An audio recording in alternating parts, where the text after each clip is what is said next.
నమస్కారం అమ్మా. నమస్కారం. अस्मद्गुरुभ्यो नमः. अस्मत्परमगुरुभ्यो नमः. अस्मत्सर्वगुरुभ्यो नमः. श्रीमते रामानुजाय नमः. श्रीमते नीलकण्ठमहादेशिकाय नमः. श्रीमान् वेङ्कटनाथार्यः कवितार्किककेसरी वेदान्ताचार्यवर्यो मे सन्निधत्तां सदा हृदि गुरुभ्यः तद्गुरुभ्यश्च नमो वाग्मदीमहे मणिमहे च तत्प्राप्योदम्पति जगदाम्पति स्वशेषभूतेन मया स्वीः सर्वपरिच्छदे विदातुं प्रीतमात्मानं श्रीमान् प्रज्ञते स्वयं शुक्लाम्बरदां विष्णुं शशिवर्णं चतुर्भुजं प्रसन्नवदनं ध्यायेत् सर्वविघ्नोपशान्ति यस्य त्रिकृतवक्त्राद्याः परिषद्याः पुरुषतं विघ्नं विघ्नन्ति सा ततं विश्वक्सेनं तमाश्रये दिव्याकारं सर्वजाक्षं शङ्खचक्रगदाधरं मुकुन्दद्वारनिलयं विश्वक्सेनम् उपास्महे व्यासं वसिष्ठनप्तारं जगत्प्रवृत्तं कल्मषं पराशरात्मजं वन्दे शुतदातं तपोनिधिं व्यासाय विष्णुरूपाय व्यासरूपाय विष्णवे नमो वै ब्रह्मनिधये वासिष्ठाय नमो नमः विकाराय शुद्धाय नित्याय परमात्मने सदैकरूपरूपाय विष्णवे सर्वजिष्णवे सम्यज्ञाय कलापे नमः भारते ब्रह्मवेदाय नमो व्यासाय विष्णवे मुनिं सिद्धां बुधावासं वेदं व्यासमकल्मषम् वेदव्यासं सरस्वत्यामासं व्याहासं नमाम्यहम् अच्युतवदनो ब्रह्माद्विबाहुरातर्वहरे अपानुलोचन शम्भुः भगवान् बादरायणः कृष्णं कमलपत्राक्षं पुण्यष्टमणकीर्तनं वासुदेवं जगद्योनिं नमो नारायणं नरं कृष्णाय यादवेन्द्राय ज्ञानमुद्राय योगिने नाथाय रुक्मीशाय नमो वेदान्तवेदे सारथ्यमर्जुनस्य च कुर्वन् गीतामृतं ददावलोकत्रयोपकाराय तस्मै कृष्णात्मने नमः सर्वोपनिषदो गामः रुद्धा गोपालनन्दनः पार्थो वत्ससुधीर्भोक्ता दुग्धं गीतां ददं मते बलनिर्मोचनं पुंसां जलस्नानं दिने दिने सगद्गीतां स्नानं संसारमनमोचनं गीतास्पीता कर्तव्या पुण्ये शास्त्रविस्तरैः या स्वयं पद्मनाभस्य मुखपद्माद्विनिःसृताः सर्वशास्त्रमयी गीता सर्वदेवमयो हरिः सर्वदीर्घमयी गङ्गा सर्वधर्ममयो नमः यस्मिन् प्रसादन्मुखे कवयोऽपि ते गात्राणि महिमाश्रयाय कृष्णेन तेन यदि स्वयमेन गीतं शास्त्रस्य तस्य सदृशं किमिहस्ति शास्त्रम् भीष्मद्रोणगटा जयद्रथजला गान्धार नीलोत्पला शल्यग्राहपते कृतेन महिने कर्णेन वेलाकुलाश्वत्थाम विकर्णघोरमकरादुद्योगनावर्तिनि सोत्तीर्णाः खलु पाण्डवैरणनदे कैवर्तके केशवे नमोऽस्तु ते व्यासविशालबुद्धे कुल्लारविन्दाय तव स्नेद्रा येन त्वया भारततैलपूर्णः प्रज्वालितो ज्ञानमयप्रदीपः प्रपन्नपर्यादाय गोत्रवेत्रैकपाणिये ज्ञानमुद्राय कृष्णाय गीतामृतोदये नमः वसुदेवसुतं देवं कंसचाणूरमर्दनं देवकी परमानन्दं कृष्णं वन्दे जगद्गुरुं पाराशर्यवचः सर्वममलं गीतार्थगन्धोत्कटं नानाख्यानकिकेसनं हरिकथा सम्बोधनाबोधितं लोके सज्जनचट्पटैरारावेतीयमनुमुद भूयात् भारतपङ्कजं कलिमलप्रध्वंसि नश्चैयसे मुखं करोति वाचालं पङ्गुं लङ्घयते गिरिं यत्कृपातमहं वन्दे परमानन्दमाधवं यं ब्रह्मा वरुणेन्द्रोर्धमर्तस्तुन्वन्ति दिव्यैस्तवैः वेदैः सङ्गपदक्रमोपनिषदैः गायन्ति यं सामगाः ध्यानावस्थिततद्गतेन मनसा पश्यन्ति यं योगिनो यस्यान्तं न विदुःसुरासुरगण देवाय तस्मै नमः पार्थाय प्रतिबोधितां भगवता नारायणेन स्वयं व्यासेन ग्रथितां पुराणमुनिना मध्ये महाभारतम् अद्वैतामृतवर्षिणीं भगवतीम् अष्टादशाध्यायिनीम् अम्ब त्वामनुसं ददामि भगवद्गीते भवद्वेषिणीम् अष्टमयी समेत श्रीकृष्णाय परब्रह्मणे नमः। अथ श्रीमद्भगवद्गीतासु उपनिषत्सु ब्रह्मविद्यायां योगशास्त्रे श्रीकृष्णार्जुनसंवादे भक्तियोगो नाम द्वादशाध्याये द्वितीयश्लोकः। ಎರಡನೇ ಶ್ಲೋಕದ ಅರ್ಥವನ್ನ ಓದುವಾರ ನೋಡಿದ್ವಿ. ಶ್ರೀ ಭಗವಾನುವಾಚ ಮಯ್ಯಾವೇಶ್ಯ ಮನೋ ಯೇ ಮಾಂ ಮನೋ ಯೋ ಮಾಂ ನಿತ್ಯಯುಕ್ತ ಉಪಾಸತೆ ಶ್ರದ್ಧೆಯ ಪರ್ಯೋಪೇತ ತೇನೇ ಯುಕ್ತತಮಾಮತಃ. ಇದಕ್ಕೆ ಭಾಷ್ಯವನ್ನ ನೋಡ್ಬೇಕು. ಭಾಷ್ಯ: ಅತ್ಯರ್ಥಮತ್ಪ್ರಿಯತ್ವೇನ ಮನೋ ಮಯ್ಯಾವೇಶ್ಯ ಶ್ರದ್ಧೆಯ ಪರ್ಯೋಪೇತಾಂ ನಿತ್ಯಯುಕ್ತಾಃ ನಿತ್ಯಯೋಗಂ ಕಾಂಕ್ಷಮಾಣಾಃ ये माम् उपासते प्राप्य विषयं मनोमय्यावेश्य ये माम् उपासत इत्यर्थः। ये युक्तातमाः मे मताः मां सुखेन चिरात् प्राप्नुवन्ति इत्यर्थः। ಭಾಷ್ಯದಾರ್ಥ: ಅತ್ಯರ್ಥ ಮತ್ಪ್ರಿಯತ್ವೇನ, ಇಷ್ಟು ಅಂತ ಹೇಳಲು ಸಾಧ್ಯವಲ್ಲದಷ್ಟು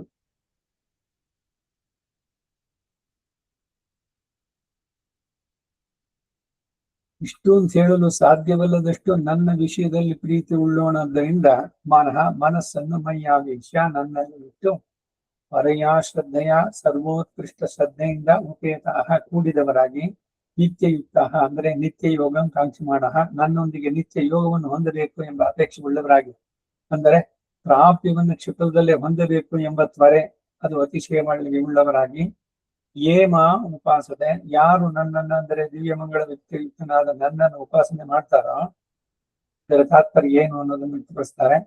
ಪ್ರಾಪ್ಯ ವಿಷಯ ಮನಃ, ಪ್ರಾಪ್ಯ ವಿಷಯಕವಾದ ಮನಸ್ಸನ್ನ ಪ್ರಾಪ್ಯನಾದ ಪರಿಪೂರ್ಣ ಬ್ರಹ್ಮವಾದ ನನ್ನನ್ನು ಹೊಂದಬೇಕು ಎಂಬ ಸಂಕಲ್ಪವುಳ್ಳ ಮನಸ್ಸನ್ನ ಮಯ್ಯಾವೇಶ ಉಪಾಸದೆ ಇತ್ಯರ್ಥಃ ನನ್ನಲ್ಲೇ ಇಟ್ಟು ಯಾರು ನನ್ನನ್ನಾದರೂ ಉಪಾಸುತ್ತಾರೋ ಎಂಬ ಅಭಿಪ್ರಾಯ.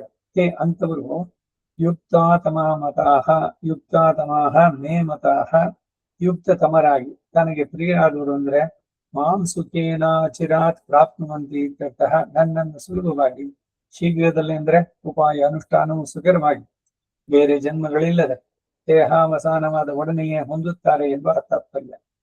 ಭಗವಂತನೇ ತನಗೆ ಪ್ರಾಪ್ಯ ಆತನೊಂದಿಗೇನೆ ಶೀಘ್ರದಲ್ಲಿ ಸಂಶ್ಲೇಷ ಹೊಂದಿ ನಿತ್ಯ ಯೋಗವನ್ನ ತನಗೆ ಲಭಿಸಬೇಕು ಎಂದು ಪರಮ ಶ್ರದ್ಧೆಯುಳ್ಳ ಮನಸ್ಸುಳ್ಳವನು ಯಾರೋ ಅವನೀಗ ಶೀಘ್ರದಲ್ಲಿ ವಿನಿಷ್ಪನ್ನ ಯೋಗನಾಗಿ ನನ್ನನ್ನು ಸುಲಭನಾಗಿ ಹೊಂತಾನೆ, ನನ್ನ ಸಾಯುಜ್ಯವನ್ನು ಹೊಂದುತ್ತಾನೆ ಅನ್ನೋದು ತಾತ್ಪರ್ಯ.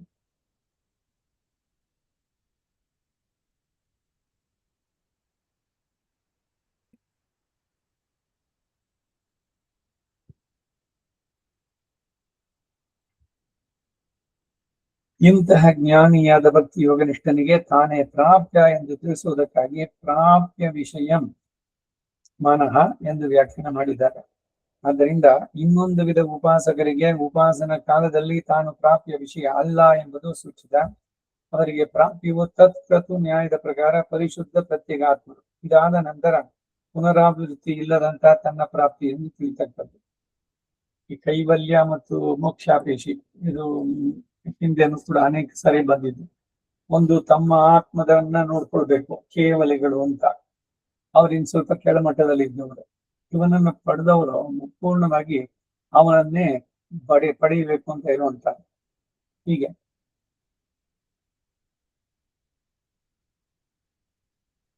ಇವರು ಜಿಜ್ಞಾಸುಗಳು, ಒಬ್ಬ ಜ್ಞಾನಿ ಇನ್ನೊಬ್ಬ ಜಿಜ್ಞಾಸು. ವಿಶೇಷ ಶ್ರದ್ಧೆಯಿಂದ ಪರಮಾತ್ಮಾಪಾಸನೆಯನ್ನು ಮಾಡುವವರೇ ಸರ್ವಶ್ರೇಷ್ಠರು ಎಷ್ಟು ಮಾತ್ರ ಹೇಳಲ್ಪಟ್ಟಿದೆ. ಆದರೆ ಯತಿವರ್ಗರು ಸುಖೇನ ಅಚಿರಾತ್ ಪ್ರಾಪ್ನುವಂತಿ ಎಂದು ವ್ಯಾಖ್ಯಾನಕ್ಕೆ ಕಾರಣ ಏನು ಅಂದ್ರೆ, ಮುಂದೆ 7ನೇ ಶ್ಲೋಕದಲ್ಲಿ ಈ ತನ್ನ ಪ್ರಾಪ್ತಿಗಾಗಿ ತನ್ನನ್ನು ಉಪಾಸಿಸುವವರಿಗೆ ಭಾವಾಮಿನ ಚಿರಾತ್ ಪಾರ್ಥ ಮಯ್ಯಾವೇಶಿತ ಚೇತಸಾಂ ಎಂದು ಶೀಘ್ರ ಮೋಕ್ಷ ಪ್ರಾಪ್ತಿ ಹೇಳಲ್ಪಟ್ಟಿರೋದ್ರಿಂದ ಅದನ್ನು ಮನಸ್ಸಿನಲ್ಲಿಟ್ಟು ತಾತ್ಪರ್ಯವನ್ನು ದಯಪಾಲಿಸಿದ್ದಾರೆ. ಯೋಗದಲ್ಲಿ ಪ್ರಯತ್ನ ಮಾಡಿದವ್ರಿಗೆ ಅದು ಒಂದೇ ಜನ್ಮದಲ್ಲಿ ಸಿದ್ಧಿಸುತ್ತೆ ಅಂತಿಲ್ಲ, ಹೂನಾಂ ಜನ್ಮನಾಮಂತೆ. ಆದ್ರೆ ಅವನನ್ನ ಪಡೆಯಬೇಕು ಅನ್ನುವ ತ್ವರೆ ಇದ್ದು, ನನಗೆ ಈ ಶರೀರ ಬಿಟ್ಟ ಕ್ಷಣ ನಿನ್ನ ಅಲ್ಲಿ ಇರಬೇಕು, ಇಲ್ಲಿದ್ದಾಗಲೂ ನಾನು ನಿನ್ನ ಕೈಂಕರ್ಯವನ್ನೇ ಮಾಡಬೇಕು. ವಾಚಿತ್ತುಂ ಗೋಚಿತ್ತುಂ ಪೋಕಿನೇನ್ ಪೋದು, ಮತ್ತೆ ಭಗವಂತನಿಗಿಂತ ಮಿಗಿಲಾಗಿ ಆತ್ಮೀಯರು ಇನ್ಯಾರು ಇಲ್ಲ ಅನ್ನೋದರ ಅರಿವು ಚೆನ್ನಾಗಿರುವಂತಹದ್ದು.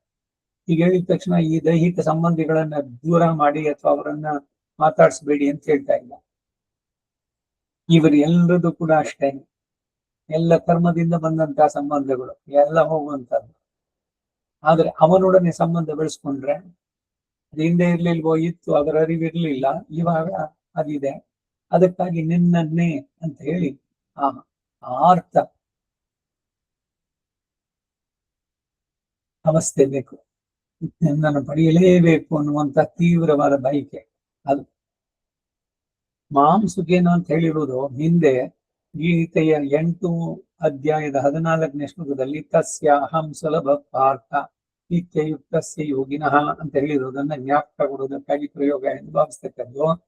ಬೇರೆ ಕಡೆ ಪ್ರತಿಬುದ್ಧಸ್ತು ಮೋಕ್ಷ ಭಾತೆ ಎಂಬ ಪ್ರಮಾಣತ್ವವು ಇಲ್ಲಿ ಉತ್ಪಾದಿತ. ಈತನು ಪ್ರತಿಬುದ್ಧ ಹೇಗೆ ಅಂದರೆ, ಪ್ರಾಪ್ಯವನ್ನು ಹೊಂದುವುದರಲ್ಲಿ 1 ಸುಲಭತ್ವ, 2 ಶೀಘ್ರತ್ವ ಇರುವುದರಿಂದ ಆದಷ್ಟು ಬೇಗ ಅವನನ್ನ ಪಡೆಯಬೇಕು, ಆ ತೀವ್ರತೆ ಬೇಕು.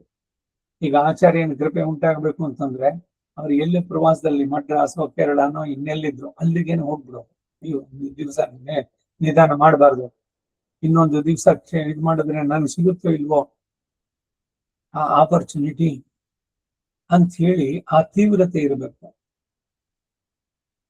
ಹಾಗಿದ್ರೆ ಇವಾಗ ರಾಮಾನುಜರು ಹೇಳಿದ್ರು, ಅವರು ಮಹಾಪೂರ್ಣರು, ನೀನು ಆಯ್ತಪ್ಪ, ನಿಮಗೆ ಭಗವಂತ ಹೇಳ್ದ ಅಲ್ಲಿ ಮಹಾಪೂರ್ಣಮಾಶ್ರಯ ಅಂತ, ನಾನು ನಿನ್ನನ್ನೇ ಶಿಷ್ಯನಾಗಿ ಸ್ವೀಕರಿಸ್ತೀನಿ. ಆದ್ರೆ ಯಾಮುನಾಚಾರ್ಯರು ಶರೀರ ಬಿಡೋ ಸಮಯ ಬೇಗ ಹೋಗೋಣ ಅಂದ್ರೆ ಇಲ್ಲ ಮೊದಲು ನಾನು ಮಾಡ್ಬಿಡಿ. ಯಾಕೆಂದ್ರೆ ನಾನು ಹಿಂದಿನಿಂದ ಬಹಳ ಪ್ರಯತ್ನ ಮಾಡಿದ್ದೇನೆ, ಗುರುಗಳ ಕೃಪೆ ಉಂಟಾಗ್ಬೇಕು ಅಂತ, ಅದಾಗ್ಲಿಲ್ಲ. ಸೊ ಇಲ್ಲಿ ಮೊದ್ಲು ಆಗ್ಬಿಡ್ಲಿ ಅಂತ ಇವ್ರು ಸಮಾಶ್ರಯಣ ಮಾಡಿಸ್ಕೊಂಡು ಕೇರಿಕಾತ ರಾಮನ್ ಸನ್ನಿಧಿನಲ್ಲಿ ಮಧುರಾಂತಕದಲ್ಲಿ ಅಲ್ಲಿ ಹೋಗುವತ್ತಿ ಅವ್ರ ಶರೀರ ಬಿಟ್ಬಿಟ್ಟಿದ್ದ. ಆ ತೀವ್ರತೆ ಗುರುವಿನ ಕೃಪೆ ಉಂಟಾಗ್ಬೇಕು. ಹಾಗೆ ಭಗವಂತನ ಬಗ್ಗೆ ತೀವ್ರತೆ ಬಂದಾಗ ಬೇರೆ ಎಲ್ಲವೂ ಸೆಕೆಂಡರಿ ಆಗ್ಬೇಕು. ಅದು ಪ್ರಧಾನವಾಗಿ ನಾವು ಬೇಕಾದದ್ದು. ಹೀಗೆ ಮಾಂಸುಕೇನ ಅಂತ ಹೇಳಿ ಬಂದೆ ಹಿಂದೆ ಇದರಲ್ಲಿ ಹೇಳಿದ್ದು, ಗತಿ ಬುದ್ಧಸ್ತು ಶೀಘ್ರತ್ವ ಮತ್ತು ಸುಲಭತ್ವ ಪ್ರಾಪ್ಯ ವಿಷಯ ಮನಃ ಎಂದು ಹೇಳಿರೋದ್ರಿಂದ ಅಕ್ಷರ ಮೌವ್ಯಕ್ತೋ ಉಪಾಸನೆಗೂ ಭಗವದ್ ಉಪಾಸನೆಗೂ ಪ್ರಾಪ್ಯದಲ್ಲಿರುವ ತಾತ್ಕಾಲಿಕ ವ್ಯತ್ಯಾಸ.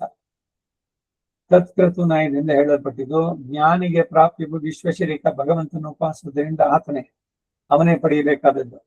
ಆದರೆ ಪರಬ್ರಹ್ಮಾತ್ಮಕ ಶರೀರನಾದ ಪರಿಶುದ್ಧ ಆತ್ಮನೇ ಅಕ್ಷರ ನಿಷ್ಠನಿಗೆ ಪ್ರಾಪ್ಯವಾದ್ದರಿಂದ ತತ್ಕೃತು ನ್ಯಾಯದ ಪ್ರಕಾರ ಪೂರ್ವಭಾವಿಯಾಗಿ ಪ್ರಾಪ್ಯವು ಶುದ್ಧ ಆತ್ಮವಾಗಿ ಅನಂತರ ಪರಮಪುರುಷನೇ ಪ್ರಾಪ್ಯ ಎಂದು ವೈಲಕ್ಷಣ್ಯ ಪ್ರಾಪ್ಯ ವಿಷಯ ಮನಃ ಎಂಬ ಪ್ರಯೋಗದಿಂದ ಸೂಚಿತ. ಮೊದಲು ತನ್ನನ್ನ ತಾನು ನೋಡ್ಕೊಂಡು ಆಮೇಲೆ ಬೇರೆ ಇದಕ್ಕೆ ಹೋಗ್ತೀನಿ ಅಂತ ನೀನು. ಅವರು ನೇರವಾಗಿ ನಮಗೆ ನಿನ್ನ ಕೃಪೆನೇ ಇರ್ಲಿ, ನಮ್ಗೆ ಆತ್ಮ ದರ್ಶನ ಆಗ್ಬೇಕು ಅಂತಿಲ್ಲ, ನಿನ್ನೊಡನೆ ಯಾವಾಗ ಸೇರ್ತೀನೋ ನಾನು ಅನ್ನುವಂಥದ್ದು ಬರ್ಬೇಕು. ಹಾಗೆ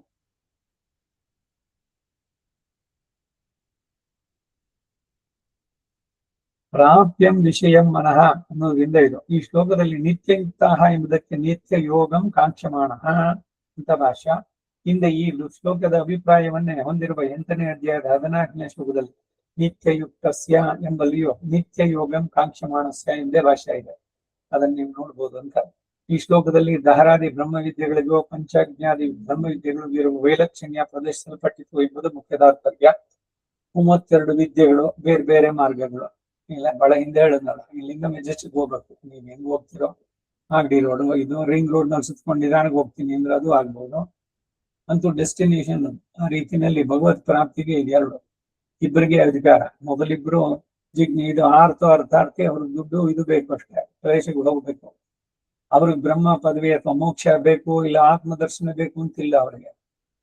ಅರ್ಥಾರ್ಥಿಗಳಿಗೆ. ಜಿಜ್ಞಾಸು ಜ್ಞಾನಿಗಳಲ್ಲಿ ಜ್ಞಾನಿ ತುಂಬಾ ಶ್ರೇಷ್ಠ, ಯಾಕೆಂದ್ರೆ ಅವನು ವಿಳಂಬವನ್ನು ಸಹಿಸೋದಿಲ್ಲ. ನನಗೆ ಆತ್ಮದರ್ಶನ ಆಗ್ಲಿ, ನನ್ನನ್ನ ನಾನು ನೋಡ್ಕೊಳ್ತೀನಿ, ಕೈವಲ್ಯ ಕೇವಲಿ, ಆಮೇಲೆ ನಿನ್ ಕಡೆಗೆ ಬರ್ತೀನಿ ಅನ್ನುವಂತ. ಹಾಗಾಗ್ಬಾರ್ದು ಅಂತ.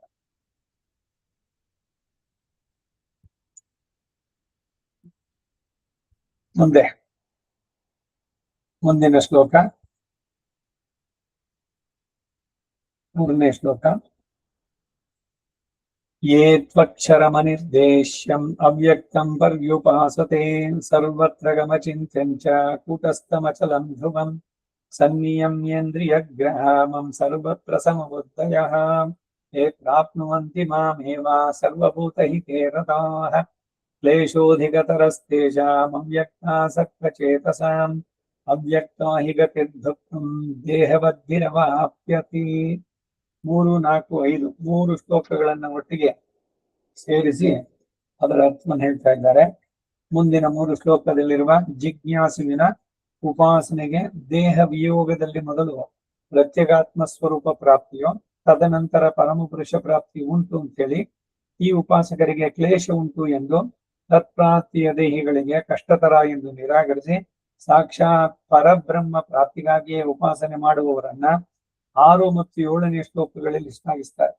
ಈ 3 ಶ್ಲೋಕಗಳಲ್ಲಿ 3ನೇ ಶ್ಲೋಕದಲ್ಲಿ ಪ್ರಕೃತಿ ವಿಯುಕ್ತ ಆತ್ಮಸ್ವರೂಪ ಎಂತಹದ್ದು ಎಂದು ಹಿಂದೆ ಹೇಳಿದ್ದನ್ನೆಲ್ಲ ಅನುವಾದ ಮಾಡಿ ಹೇಳಿ, ಅಂತಹ ಆತ್ಮಸ್ವರೂಪವನ್ನು ಹೇಗೆ ಉಪಾಸಿಸತಕ್ಕದ್ದು ಎಂಬುದನ್ನ ಹಿಂದೆ ಹೇಳಿದ್ದನ್ನೇ ಇಲ್ಲಿ ಪುನಃ 4ನೇ ಶ್ಲೋಕದಲ್ಲಿ ಅನುವಾದ ಮಾಡಿ ಹೇಳಿ, ಆ ಕಾರಣದಿಂದ ಅಂತಹ ಉಪಾಸಕನಿಗೆ ಕ್ಲೇಶೋಧಿಕವು ಹೇಗೆ ಎಂಬುದನ್ನ ಈ 5ನೇ ಶ್ಲೋಕದಲ್ಲಿ ಹೇಳ್ತಾರೆ.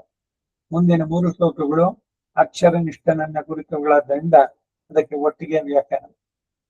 ಆತ್ಮಸ್ವರೂಪ ಈ ಯೋಗದಲ್ಲಿ ಹಠಯೋಗ, ರಾಜಯೋಗ ಈ ಹೇಳ್ತಾರೆ, ಬೇರೆ ಬೇರೆ ಅಷ್ಟಾಂಗ ಯೋಗ.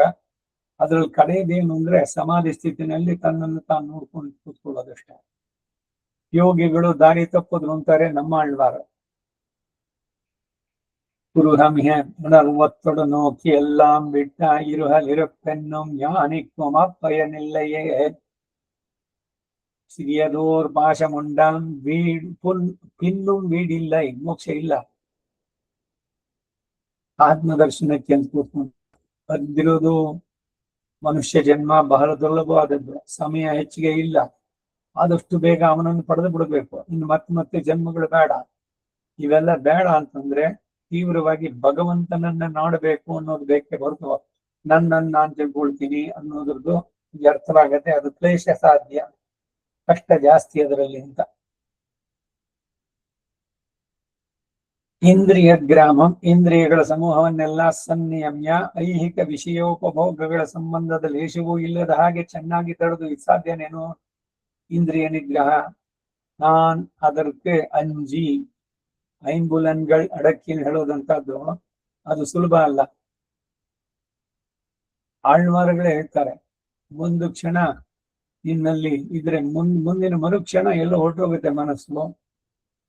ನ ಪ್ರವರ್ತಯ ಪಾಪಾನಿ ಪ್ರವೃತ್ತಾನಿ ನಿವೃತ್ತಯ. ಇದು ಕಷ್ಟ ಸಾಧ್ಯವಾದ ಅನ್ನೋದಕ್ಕೆ ಹೇಳೋದು.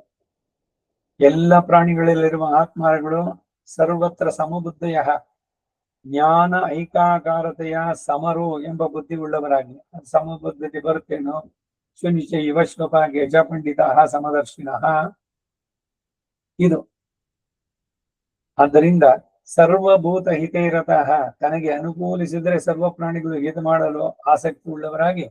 ಏತು ಯಾವ ಭಕ್ತಿಯೋಗ ನಿಷ್ಠನಾದರೂ, ಇಲ್ಲಿ ತೂ ಶಬ್ದವು ಜ್ಞಾನಿಯೋಗದ ಜ್ಞಾನಿಯಾದಂತಹ ಭಕ್ತಿಯೋಗ ನಿಷ್ಠರನ್ನು ವ್ಯಾವರ್ತಿಸಿ ಹೇಳುತ್ತೆ.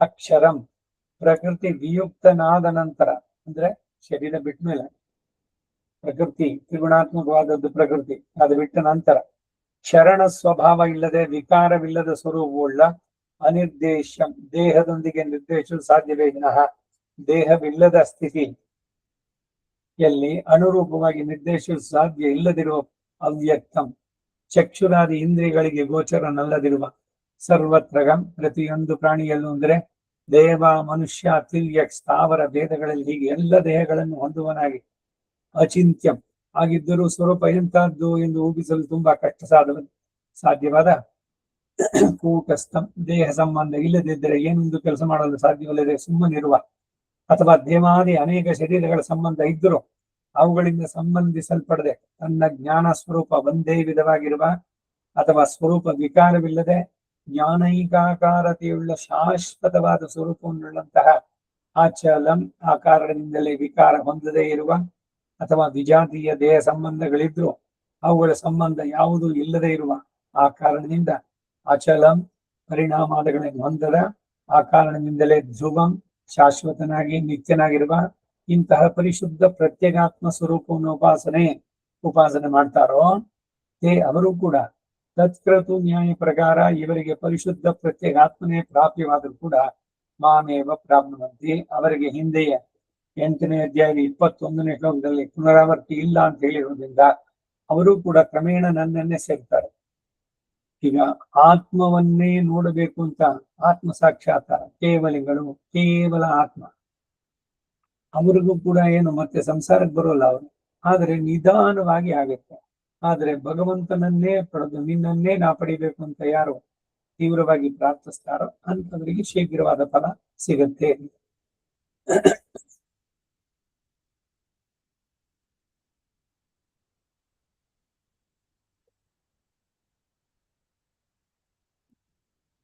ಮಾಮೇವ ಪ್ರಾಪ್ನುವಂತೆ ನಿಧಾನವಾಗಿ ಪಡೆಯುತ್ತಾರೆ. ಇದನ್ನ ಈ ಪಂಚಾಗ್ನಿ ವಿದ್ಯಾನಿಷ್ಠದ ಪ್ರತ್ಯೇಗಾತ್ಮ ಉಪಾಸಕರು ಹೊಂದಿದ ನಂತರ ಮಾಮೇವ ಪ್ರಾಪ್ನುವಂತಿ, ನನ್ನನ್ನೇ ಹೊಂದುತ್ತಾರೆ ಅಂತ ಹೇಳಿತು. ಪೂರ್ವೋಪಾಸಕರನ್ನ ಯುಕ್ತತಮಃ ಎಂದು ಶ್ಲಾಘಿಸಲ್ಪಟ್ಟಿದ್ದು ಹೇಗೆ ಎನ್ನುತ್ತೀಯೋ ಹೇಳ್ತೇನೆ ಕೇಳುವಂತಾರೆ. ಅವ್ಯಕ್ತಾಸಕ್ತ ಚೇತಸಾಂ, ಹೀಗೆ ಚಕ್ಷುರಾದಿ ಇಂದ್ರಿಯಗಳಿಗೆ ಗೋಚರನಲ್ಲದ ಪ್ರತ್ಯೇಕ ಆತ್ಮಸ್ವರೂಪ ಉಪಾಸನೆಯಲ್ಲಿ ಸಂಬಂಧಿಸಲ್ಪಟ್ಟಂತ ಮನಸ್ಸುಳ್ಳವರಿಗೆ ಕ್ಲೇಶ, ಉಪಾಸನದಲ್ಲಿರುವ ಕಷ್ಟ ಅಧಿಕ ತರಹ ತುಂಬಾ ಹೆಚ್ಚಾದದ್ದು. ಅದು ಹೇಗೆ ಅಂತೀಯೋ, ಈ ಯಾವ ಕಾರಣದಿಂದ ದೇಹವದ್ಭಿನಿ, ದೇಹ ಮೂಲಕವಾಗಿ ಜ್ಞಾನ ತಿರೋಧಾನ ಉಂಟಾದವರಿಗೆ, ಕರ್ಮದಿಂದ ಪಡೆದ ಶರೀರ ಅದರಿಂದ ಜ್ಞಾನಕ್ಕೆ ತಿರೋಧಾನ ಕವರ್ ಆಗಿದೆ. ಅಶಟ ಅನ್ನುವ ಗಾಳಿ ಆ ಪ್ರಪತ್ತಿನ ಸರ್ವ ಯಸ್ಯ ಮಾಯಾ ದುರತ್ಯಯ, ಅವನಲ್ಲಿ ಶರಣಾಗದಿದ್ರೆ ಅವನ ಮಾಯನ ದಾಟಕ್ಕಾಗಲ್ವ. ಇವರು ನಾವು ಪ್ರಯತ್ನ ಪೂರ್ವಕವಾಗಿ ಮಾಡ್ತೀವಿ, ಇಂದ್ರಿಯಗಳನ್ನ ಬಂಧಿಸಿ ನಿನ್ನಲ್ಲೇ ಕೇಂದ್ರೀಕೃತವಾಗಿದ್ದು ಅದು ತೈಲಧಾರಿಯಂತೆ ಅವಿಚ್ಛಿನ್ನವಾಗಿ ಬಂದು ಇವೆಲ್ಲ ಸಾಧ್ಯವಾಗಲ್ಲ, ಕಷ್ಟ ಸಾಧ್ಯವಾದದ್ದು. ಹಾಗಾಗಿ ಅದು ಅವ್ಯಕ್ತ ಪ್ರತ್ಯಗಾತ್ಮ ರೂಪವಾದ ಗತಿ ಪ್ರಾಪ್ತಿಯದ ಪ್ರಾಪ್ತಿಯು ದುಃಖಂ ಯಥಾ ತಥಾ ಸುಲಭ ಸಾಧ್ಯವಲ್ಲದೆ ಬಹಳ ಕಷ್ಟ. ಆದ್ದರಿಂದ ಅವಾಪ್ಯತೆ, ಆವಾಪ್ಯತೆ ಅಲ್ಲ, ಅದು ಅಕಾರ, ಆವಾಪ್ಯತೆ, ಅವಾಪ್ಯ ಹೊಂದಲ್ಪಡುತ್ತದೆ ಅಷ್ಟೇ. ಆವಾಪ್ಯತೆ ಇಲ್ಲ, ಹೊಂದಲ್ಪಡುತ್ತದೆ. ಅವಾಪ್ನೋತಿ, ದೇಹ ಸಂಬಂಧ ಇಲ್ಲದ ಪ್ರತ್ಯೇಗಾತ್ಮ ಸ್ವರೂಪದ ಸಾಕ್ಷಾತ್ಕಾರ ಸುಲಭವಲ್ಲ. ಪರಮಾತ್ಮನ ಪರಮಾಸುದೇವ ರೂಪದಲ್ಲಿ ದಿವ್ಯಮಂಗಳ ವಿಗ್ರೂಪ ಚತುರ್ಭುಜ ದಿವ್ಯ ಆಭರಣಗಳಿಂದ ಉಪುತ್ತ ಪೀತಾಂಬರ ಮುಗುಟ ವನಮಾಲಾದಿಂದ ಶೋಭಿತವಾಗಿ ಅನುಗ್ರಹಗಳಾದ ಲಕ್ಷ್ಮಿಯಿಂದ ಕೂಡಿರುವ ಮೂರ್ತಿ ಆದ್ದರಿಂದ ಅಂತಹ ದಿವ್ಯ ರೂಪ ಸಾಕ್ಷಾತ್ಕಾರ ಸುಲಭವಾದ್ದರಿಂದ ಪ್ರಾಪ್ತಿಯಲ್ಲಿ ಕಷ್ಟ ಇಲ್ಲ, ಶೀಘ್ರದಿಂದ ಲಭಿಸಬಹುದು ಅಂತ ಹೇಳಲ್ಪಟ್ಟಿದೆ. ಈ ಶ್ಲೋಕಗಳ ಅಭಿಪ್ರಾಯವನ್ನ ಮೂರು ಸಿದ್ಧಾಂತಿಗಳು, ದ್ವೈತಿ, ಅದ್ವೈತಿ, ವಿಶಿಷ್ಟಾದ್ವೈತಿ, ಮೂರು ವಿಧವಾಗಿ ತಿಳಿಸಿದ್ರು.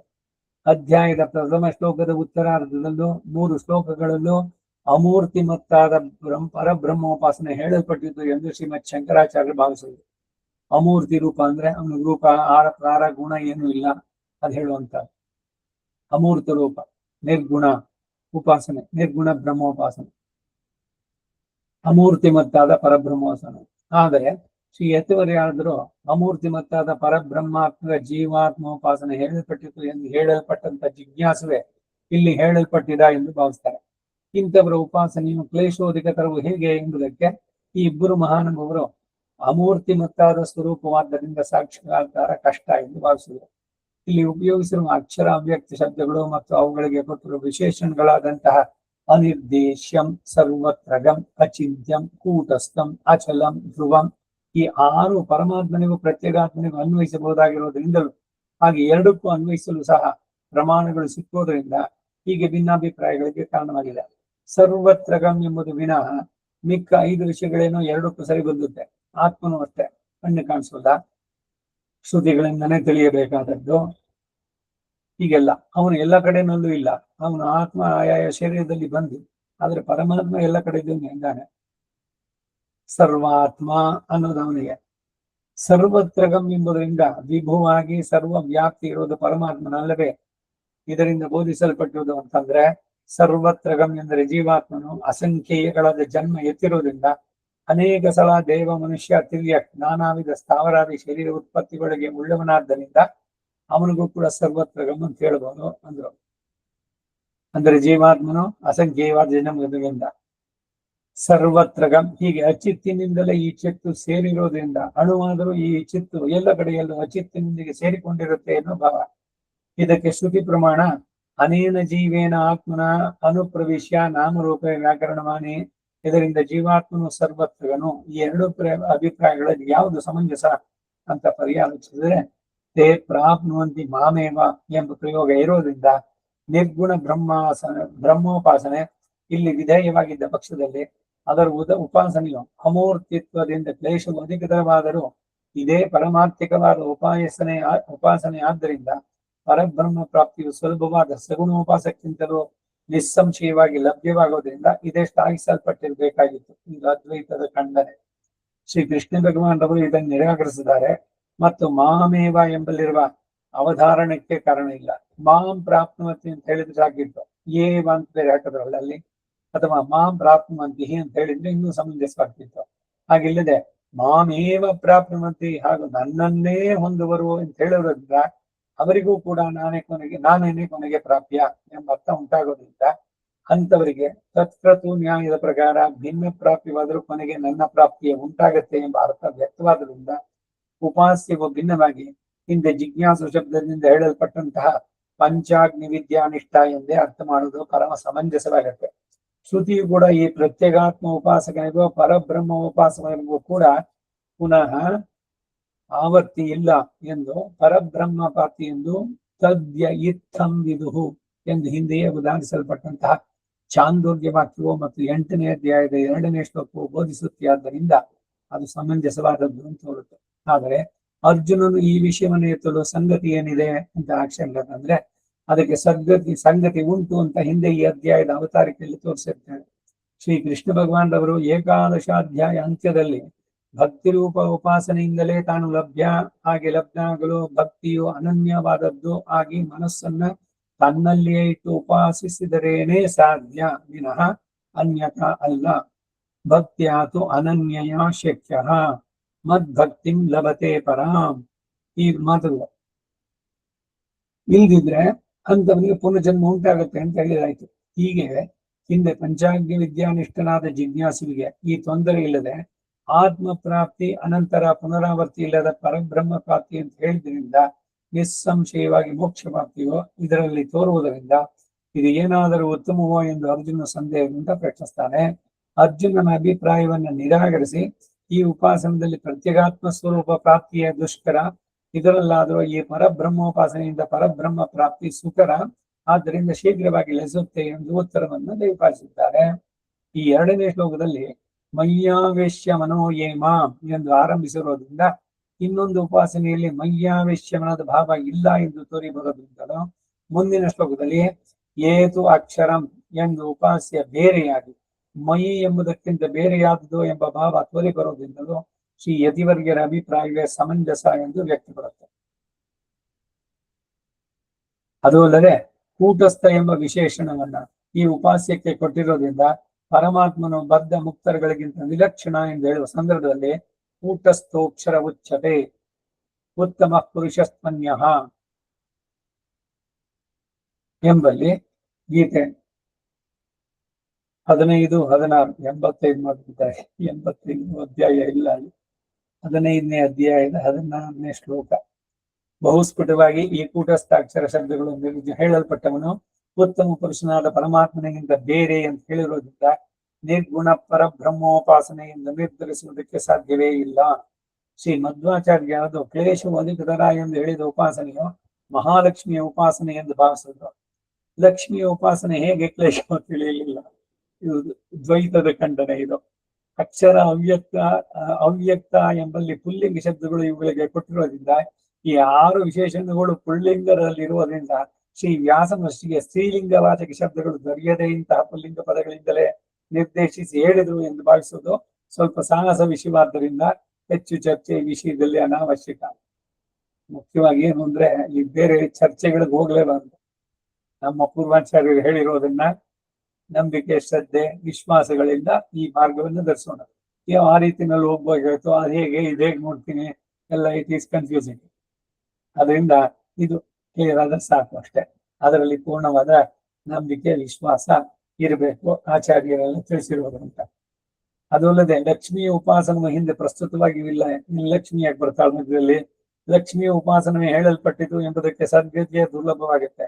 ಅರ್ಜುನನ ಪ್ರಶ್ನೆ ಸಕಾರಣವಾಗಿರ್ಬೇಕು, ಪ್ರಸ್ತುತವಾಗಿರ್ಬೇಕು.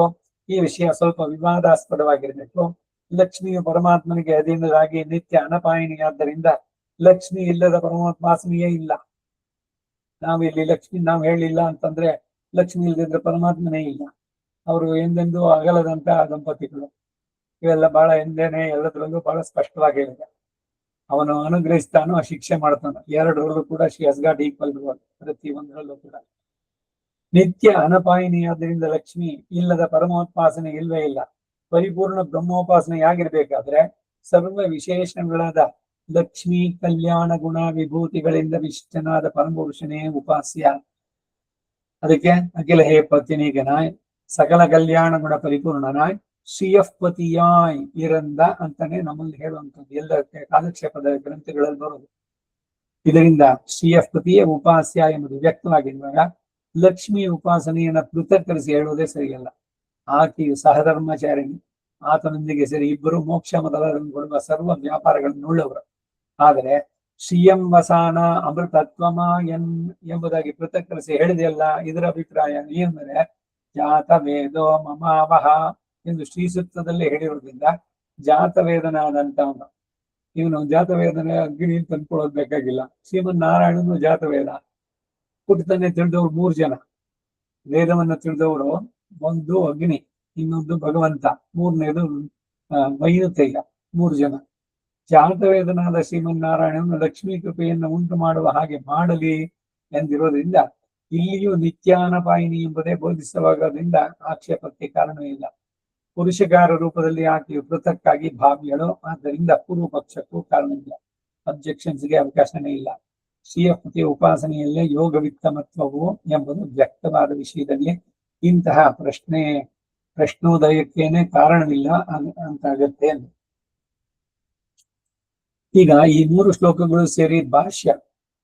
ಯೇ ತ್ವಕ್ಷರಂ ಪ್ರತ್ಯಗಾತ್ಮ ಸ್ವರೂಪಂ ಅನಿರ್ದೇಶ್ಯಂ ದೇಹಾದನ್ಯತೆಯ ದೇವಾದಿ ಶಬ್ದಾದಿ ನಿರ್ದೇಶ್ಯಂ ತದೇವ ಚಕ್ಷುರಾದಿಕರಣಾನ್ ಅಭಿವ್ಯಕ್ತಂ ಸರ್ವತ್ರಗಂ ಅಚಿಂತ್ಯಂಚ ದೇವಾದಿಹೇಷು ವರ್ತಮಾನಮಪಿ ತದ್ವಿಸಜಾತೀಯತೆಯ ತೇನ ರೂಪೇಣ ಚಿಂತಯಿತುಂ ಅನರ್ಹಂ ತಥೈವ ಕೂಟಸ್ಥಂ ಸರ್ವಸಾಧಾರಣಂ ತತ್ತದ್ದೇವಾದ್ಯ ಅಸಾಧಾರಣಕಾರ ಸಂಬದ್ಧಮಿತ್ಯರ್ಥಃ. ಅವರಿಣಾಮಿತ್ಯೇನ ಸ್ವ ಅಸಾಧಾರಣಕಾರಾನ್ ನ ಚಲತಿ ನ ಚ್ಯವತ ಇತಿ ಚಲಂ ತಥೈವ ಧ್ರುವಂ ನಿತ್ಯಂ ಸನ್ನಿಯಮ್ಯೇಂದ್ರಿಯ ಗ್ರಾಮಂ ಎನ್ಬೇಕು. ಗ್ರಾಮ ಅಂತ ಅದು ಸನ್ನಿಯಮ್ಯೇಂದ್ರಿಯ ಗ್ರಾಮಂ ಚಕ್ಷುರಾದಿಕಂ ಇಂದ್ರಿಯ ಗ್ರಾಮಂ ಸರ್ವಂ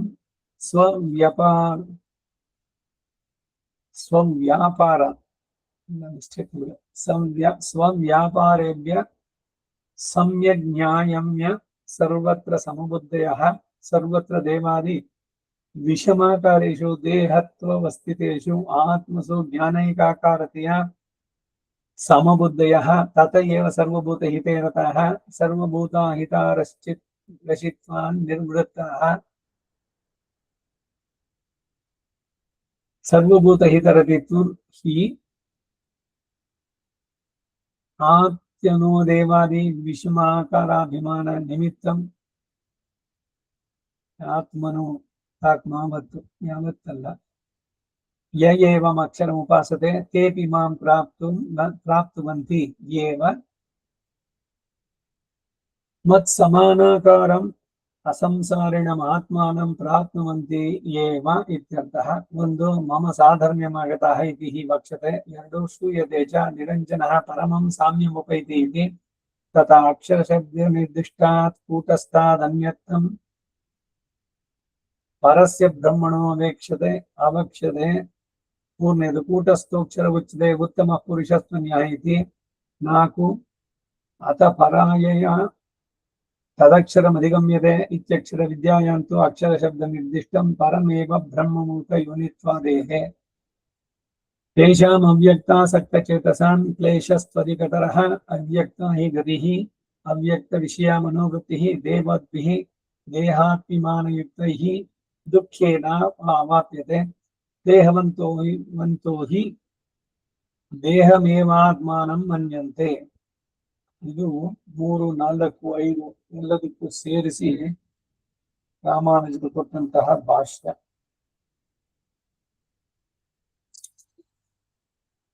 ಭಾಷ್ಯಕ್ಕೆ ಅರ್ಥ. ಏತು ಯಾವ ಭಕ್ತಿಯೋಗ ನಿಷ್ಠನಾದರೂ ಜಿಜ್ಞಾಸು ಎಂದೆನಿಸಿ ಅಕ್ಷರಂ ಎಂದರೆ ಸ್ವರೂಪ ವಿಕಾರ ಇಲ್ಲದಂತಹ ಪ್ರತ್ಯೇಗಾತ್ಮನ ಪರಿಶುದ್ಧ ಸ್ವರೂಪ. ಪ್ರತ್ಯೇಗಾತ್ಮ ಅಂದ್ರೆ ಜೀವಾತ್ಮ, ಶರೀರದಿಂದ ವಿಮುಕ್ತನಾದನು ಅಥವಾ ಶರೀರ ಬಿಟ್ಬಿಡಿ ಒಳಗಡೆ ಇದ್ದಾನಲ್ಲ ನಿಯಂತವಾಗಿ ಇದ್ದವನು ಅವನು ಆ ಪ್ರತ್ಯೇಗಾತ್ಮ ಜೀವಾತ್ಮ ಅಂತ ಹೇಳುವಂಥದ್ದು. ಆ ಪರಿಶುದ್ಧ ಸ್ವರೂಪವನ್ನ ಅದು ಎಂತದ್ದು ಅಂದ್ರೆ 6 ವಿಶೇಷಗಳನ್ನು ಕೊಟ್ಟಿದೆ. ಈ ಪ್ರತ್ಯೇಗಾತ್ಮ ಅಂದ್ರೆ ಈ ಆತ್ಮನಿಗೇನಾದ್ರು ಇದು ಏನು ಪುರುಷನ ಸ್ತ್ರೀನ ಅಂತಂದ್ರೆ ಎಲ್ಲೆಲ್ಲ ಸಂಬೋಧನೆಯಲ್ಲಿ ಬರುತ್ತೋ ಆತ್ಮ ಅಂದಾಗ ಅದು ಆಣಲ್ಲನ್ ಪೆಣ್ಣಲ್ಲನ್ ಅಲ್ಲ ಮರಿಯಮಲ್ಲನ್ ನ ಪುಮಾನೆ ನ ಸ್ತ್ರೀ ನಪುಂಸಕನೂ ಅಲ್ಲ ಅಂತ ಹೇಳ್ಬೇಕಾದ್ರೆ ಯಾಕೆ ಹೀಗೆ ಅಂತಂದ್ರೆ ಈ ಆತ್ಮಕ್ಕೆ ಬಂದ ಶರೀರಗಳು ಬೇರೆ ಬೇರೆ. ಪುರುಷನಾದವನು ಹೆಣ್ಣಾಗಿ ಹುಟ್ಟಬಹುದು, ಹೆಣ್ಣಾದವನು ಮತ್ತೆ ಪುರುಷನಾಗ್ಬಹುದು, ಇಲ್ಲ ಪುರುಷನಾದವನು ಕ್ರಿಮಿ ಕೀಟವಾಗ್ಬಹುದು, ಇಲ್ಲ ಅವನು ಸುಕೃತ ಮಾಡಿದ್ರೆ ದೇವತೆಯಾಗಿ ಅವನು ಪಡೆದಿರ್ಬೋದು, ಸ್ವರ್ಗ ಕಾಮ ಯಜೇತ ಅಂತ. ಸೊ ಇಲ್ಲಿ ಆತ್ಮ ಅಂತಂದ್ರೆ ಅದಕ್ಕೆ ಯಾವುದು ಲಿಂಗ ಇದ್ರದ್ದೇನು ಹೇಳಲ್ಲ, ಪುರುಷ ಸ್ತ್ರೀ ಇದು ಅಂತಂದ್ರೆ. ಜೀವಾತ್ಮ ಮತ್ತೆ ಪರಮಾತ್ಮ ಮತ್ತೊಂದು ಪ್ರಕೃತಿ, ಇದೇ ಮೂರು ತತ್ವತ್ರಯ. ಪ್ರತ್ಯೇಗಾತ್ಮನ ಪರಿಶುದ್ಧ ಸ್ವರೂಪವನ್ನು ಅದು ಎಂತದ್ದು ಅನ್ನೋದಕ್ಕೆ 6 ವಿಶೇಷಣಗಳನ್ನು ಕೊಟ್ಟಿದ್ದಾರೆ. ಈ ವಿಶೇಷಣಗಳಿಗೆ ಪರಸ್ಪರ ಹೇತು ಮದ್ಭಾವಗಳು ಇರುತ್ತೆ. ಕಾರಣ ಏನು ಅನ್ನೋದನ್ನ ಪರಿಶೀಲಿಸತಕ್ಕದ್ದು. ಪ್ರತ್ಯೇಗಾತ್ಮನ ಇಂತಹ ಸ್ವಭಾವಗಳನ್ನು ಉಳ್ಳವನು ಎಂದು ಹಿಂದೆ ಹೇಳಲ್ಪಟ್ಟಿರೋದ್ರಿಂದ ಅದರ ಅನುವಾದವಾಗಿ ಭಾವಿಸ್ತಕ್ಕದ್ದು. ಅನಿರ್ದೇಶ್ಯಂ ಅಂದ್ರೆ ದೇಹಾದನ್ಯತೆಯ ದೇವಾದಿ ಶಬ್ದ ನಿರ್ದೇಶ್ಯ, ದೇಹಕ್ಕಿಂತಲೂ ಈ ಪ್ರತ್ಯೇಗಾತ್ಮ ಬೇರೆಯಾದ್ದರಿಂದ ದೇವಾದಿ ಪದದಿಂದ ಮನುಷ್ಯ, ತಿರ್ಯ, ವೃಕ್ಷ ಶಬ್ದಗಳಿಂದ ನಿರ್ದೇಶಿಸಲ್ಪಡದೆ ಇರುವವನು. ಒಂದೇ ಜನ್ಮದಲ್ಲಿ ದೇವನಾಗಿರ್ಬೋದು, ಇನ್ನೊಂದು ಜನ್ಮದಲ್ಲಿ ಮನುಷ್ಯನಾಗ್ಬೋದು, ಅನಂತರ ತಿರ್ಯಕ್ಕಾಗಿ ಕ್ರಿಮಿ ಕೀಟವಾಗಬಹುದು. ಹೀಗೆ ಎಲ್ಲ ಶರೀರಗಳು ಒಬ್ಬ ಪ್ರತ್ಯೇಗಾತ್ಮನಿಗೆ ಅನೇಕ ಸಲ ಬರಬಹುದಾದ್ದರಿಂದ ಇವುಗಳಿಂದ ನಿರ್ದೇಶಿಸಲು ಸಾಧ್ಯವಿಲ್ಲ.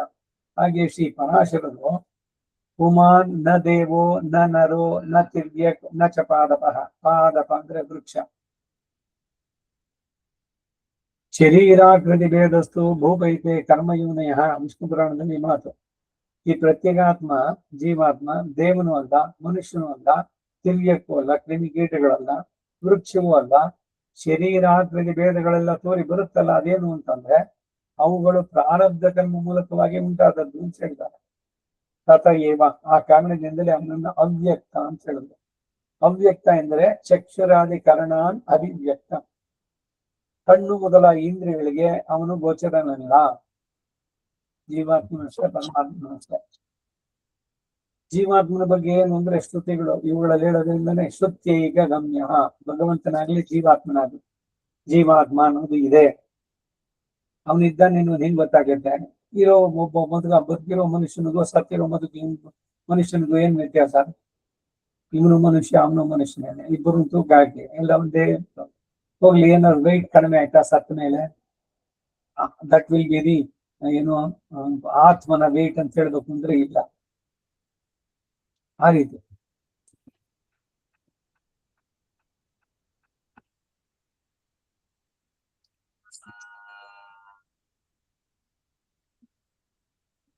ಅವ್ಯಕ್ತ ಅಂದ್ರೆ ಚಕ್ಷುರಾಧಿಕರಣಾನ್ ಅಭಿವ್ಯಕ್ತ, ಕಣ್ಣು ಮೊದಲಾಗಿ ಇಂದ್ರಿಗೆ ಗೋಚರಲ್ಲ. ದೇಹವು ಚಕ್ಷುರಾಧಿಕರಣ ಗ್ರಾಹ್ಯವೇನ, ಆ ದೇಹದಲ್ಲಿರುವ ಅಣುವಾದ ಆತ್ಮನಲ್ಲ. ಶರೀರ ಕಣ್ಣು ಕಾಣಿಸೋದೇನು? ಅವರವರ ಶರೀರ ಅಷ್ಟೇ. ಸರ್ವತ್ರಗಂ ಅಚಿಂತ್ಯಂಚ, ಈ ಪ್ರಯೋಗಗಳ ತಾತ್ಪರ್ಯವನ್ನು ತಿಳಿಸ್ತಾರೆ. ದೇವಾದಿ ದೇಹಗಳಲ್ಲಿ ವರ್ತಮಾನಮಪಿ ಇದ್ರೂ ಕೂಡ ತದ್ ವಿಸಜಾತೀಯತೆಯ, ಅವುಗಳ ಇತೇರತಃ, ಅವುಗಳಿಗಿಂತ ವಿಲಕ್ಷಣನಾದನು, ದೇಹಾದಿಗಳಿಗಿಂತ ವಿಲಕ್ಷಣನಾದನು, ಬೇರೆಯಾದ್ದರಿಂದ ತೇನ ರೂಪೇಣ, ಆ ಕಾಲದಿಂದ ಚಿಂತೆಯಿದ್ದು ಯೋಚಿಸಿ ತಿಳಿಯಲು ಅನರ್ಥಂ, ಸಾಧ್ಯವಿಲ್ಲದ. ತಥಯೇವ, ಆ ಕಾರಣದಿಂದಲೇ ಕೂಟಸ್ಥಂ ಅಂದ್ರೆ ಸರ್ವಸಾಧಾರಣ. ಎಲ್ಲ ಆತ್ಮರುಗಳು ಜ್ಞಾನೈಕಾಕಾರತೆಯಿಂದ ಒಂದೇ ಸಮನಾಗಿರುವುದು. ಆತ್ಮ ಸಾಮ್ಯ ಅಂತಾರೆ. ಒಂದು ಆತ್ಮಗಳು ಅನಂತ, ಇದೆಲ್ಲ ನಮ್ಮ ಸಿದ್ಧಾಂತದಲ್ಲಿರೋದು. ಏಕಾತ್ಮವಾದ ಅಲ್ಲ ನಮ್ದು, ಅನೇಕಾತ್ಮವಾದ ಆತ್ಮಗಳು ಅನಂತ. ತಿಳಿಯಲು ಯೋಚಿಸಿ ತಿಳಿಯಲು ಅನರ್ಥಂ, ಸಾಧ್ಯವಿಲ್ಲದ. ತಥೈವ, ಆ ಕಾರಣದಿಂದಲೇ ಕೂಟಸ್ಥಂ ಅಂದ್ರೆ ಸರ್ವಸಾಧಾರಣ. ಎಲ್ಲ ಆತ್ಮರುಗಳು ಕೂಡ ಅವರ ಶುದ್ಧ ಸ್ವರೂಪದಲ್ಲಿ ಜ್ಞಾನ ಏಕ ಆಕಾರತೆಯಿಂದ ಒಂದೇ ಸಮನಾಗಿರೋದ್ರಿಂದ ಇದರ ತಾತ್ಪರ್ಯವನ್ನು ವ್ಯಕ್ತಪಡಿಸ್ತಾರೆ. ತತ್ತ ದೇವಾದ್ಯ ಸಾಧಾರಣಾಕಾರ ಸಂಬಂಧಂ ಇತ್ಯರ್ಥ. ಆಯಾಯ ದೇವ ಮೊದಲಾದ ಎಂಬುದರಿಂದ ಮನುಷ್ಯ, ತಿರ್ಯಕ, ಸ್ಥಾವರ, ರೂಪ ಆಕಾರಗಳು ಹೇಳಲ್ಪಟ್ಟವು. ಇಂತಹ ಅಸಾಧಾರಣ ಆಕಾರಗಳಿಂದಲೇ ಕಟ್ಟಲ್ಪಡದೇ ಇರುವ ಎಂಬ ಅರ್ಥ.